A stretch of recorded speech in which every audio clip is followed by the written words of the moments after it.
notizia di queste ore è la morte di Giorgio Napolitano, l'11° presidente della Repubblica Italiana, in carica dal 15 maggio del 2006 al 14 gennaio del 2015. È un evento che mi ha colpito, così ho pensato di raccontarne la storia in breve. Seguitemi in questa velocissima carrellata e se non siete ancora iscritti, il tasto è proprio qui sotto. Basta un clic. Grazie mille. Giorgio Napolitano è stato il primo esponente politico proveniente dal Partito Comunista Italiano a ricoprire il ruolo di Presidente della Repubblica. In realtà è stato il primo esponente del PC a ricoprire molti ruoli, lo vedremo poi in seguito. Napolitano nasce a Napoli il 29 giugno del 1925 e come tutti i giovani dell'epoca aderisce al fascismo. Il padre è un liberale che per lui sogna una carriera da avvocato seguendo le sue orme, ma Giorgio per sé ha altri piani. Nel 1944 rompe con il padre e aderisce al Partito Comunista, quel PC che per quasi 50 anni sarà il termometro politico dell'opposizione italiana.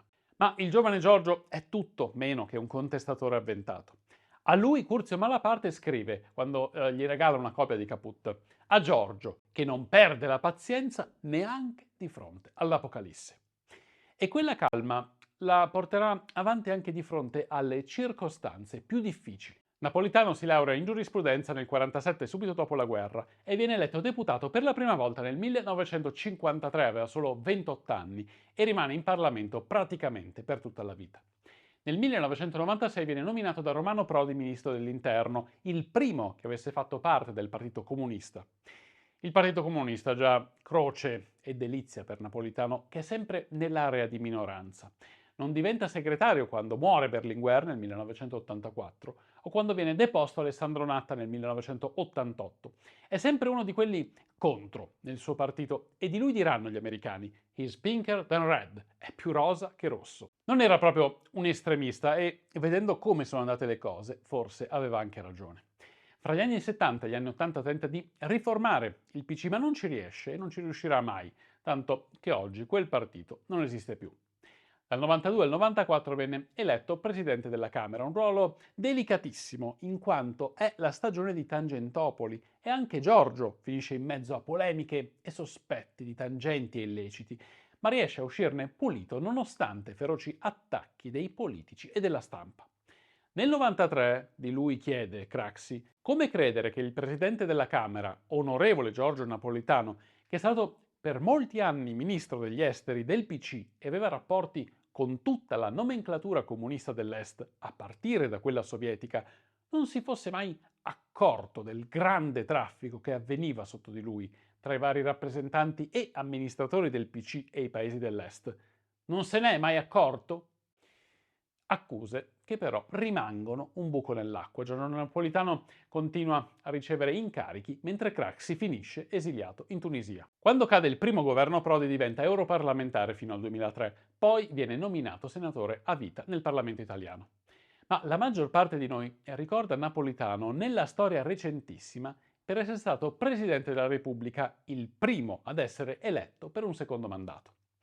È stato presidente per quasi 9 anni, dal 2006 al 2015, e le vicende che ha visto susseguirsi, ma che ha anche indirizzato, segneranno la storia del nostro paese. Inizia il mandato 2 giorni prima che il secondo governo Berlusconi giunga al termine e quell'anno vede all'Olympiastadion di Berlino la nazionale italiana vincere i mondiali di calcio.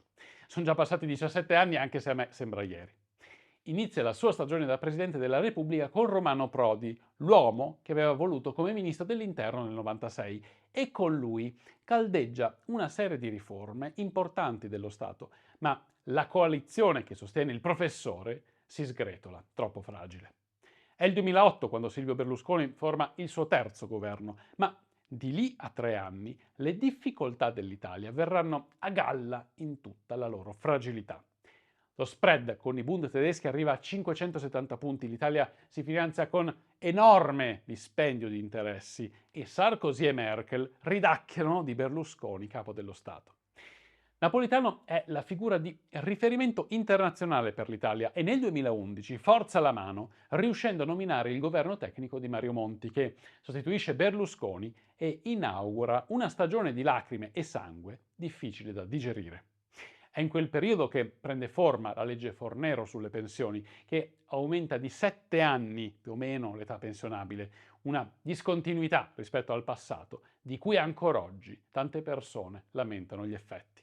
È in quel momento, che ormai è storia, che in un editoriale del 2 dicembre del 2011 il New York Times attribuisce al presidente napolitano il soprannome Re Giorgio, proprio perché si erge a paladino difensore dell'Italia e delle istituzioni contro gli errori e le conseguenze della politica italiana. Ma le critiche sono feroci perché se è vero che non commette illeciti, pare chiaro a tutti che il presidente stia forzando la mano, forse un po' troppo. Napolitano è il presidente della Repubblica quando Berlusconi viene condannato, quando finisce davvero il berlusconismo e si inaugura una stagione di governi tecnici rotti solo dalla parentesi renziana fra il 2014 e il 2016 e che durerà praticamente fino a fine 2022 con l'elezione di Giorgia Meloni.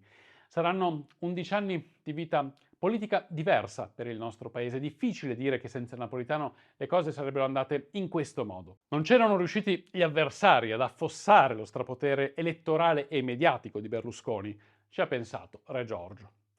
Il 20 aprile del 2013 viene eletto per un secondo mandato come Presidente della Repubblica, il primo nella storia del nostro paese.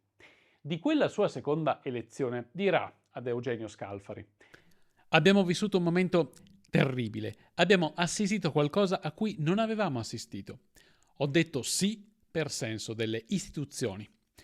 Ho ritenuto che si trattasse di salvaguardare la continuità istituzionale. Un anno dopo la nomina del governo Renzi, il Presidente della Repubblica si ritiene libero dai propri obblighi e il 14 gennaio 2015 rassegna le proprie dimissioni per evidenti limiti di età. Aveva quasi 90 anni. Delle polemiche che ne hanno segnato tanti anni nei decenni di politica che ha affrontato Napolitano in Parlamento, una è quella più significativa, ovvero quella sulla sua posizione nella trattativa mafia-Stato degli anni 90, quando durante le stragi in cui morirono Falcone, Borsellino e tanti uomini della scorta, lui era presidente della Camera dei Deputati. La questione è tutt'altro che banale e fra Giorgio Napolitano e i magistrati della Procura di Palermo ci sarà uno strascico di accuse durato anni che ancora oggi mina l'immagine di uomo delle istituzioni dell'ex presidente, ma è una questione troppo complessa che vi consiglio di approfondire con studi a parte. Arrivati a fine video, che dire? Vi lascio la mia opinione personale che vale quello che vale.